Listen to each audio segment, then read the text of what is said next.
وقد قرأت قديما تقريرا لكيسنجر عجيب جدا، يقول فيه إن النظام العالمي الجديد لا يمكن أن تقف في وجهه أي أيديولوجية إلا الإسلام، فالإسلام هو العدو الوحيد للنظام العالمي الجديد، فلذلك لا بد من دراسته، وبدراستنا للإسلام يتبين أنه ينقسم إلى حطب وشرارات، فالحطب المجتمعات المسلمة، والشرارات الجماعات العاملة للإسلام.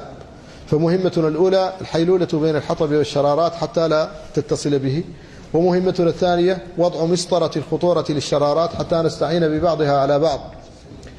ويقول إننا بنظرنا إلى الشرارات وجدنا أنها 5 درجات في الخطورة، أقلها خطورة الذين يهتمون بالجانب العقدي في الإسلام، وهؤلاء لا شك فيهم خطورة عظيمة، لكن يمكن الاستفادة منهم لأنهم يكفرون جمهور المجتمع ولسهولة انقسامهم وخلافهم فيما بينهم.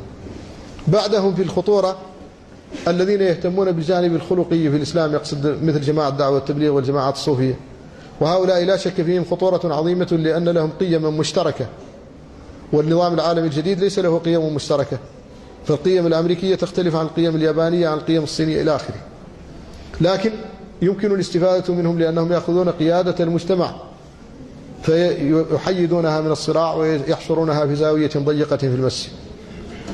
والمستوى الثالث من الخطورة لديه الجماعات التي تهتم بالجانب الثقافي، فيحققون الكتب وينشرون المخطوطات، وهو رأى الجامعات والنهضة العلمية فظن أنها حركة، فهمها على أنها عمل حركة.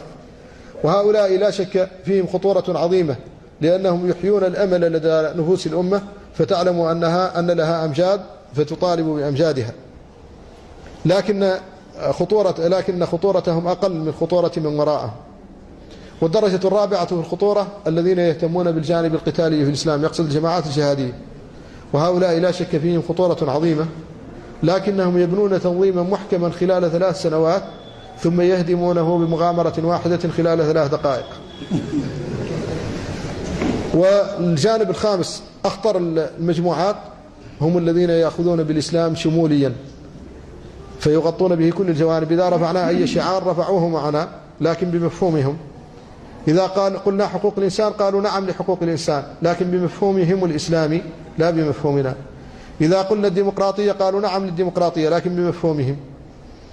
إذا نادينا بأي شعار رفعوه معنا لكن يجيرونه لصالحهم.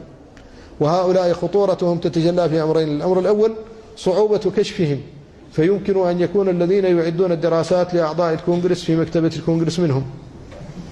والثاني أنهم قد وجدوا تصورا كاملا لشكل الدولة وشكل المستقبل الذي يريدونه، فهو جاهز لديهم يريدون تنفيذه. هذا إذن كلام كيسنجر.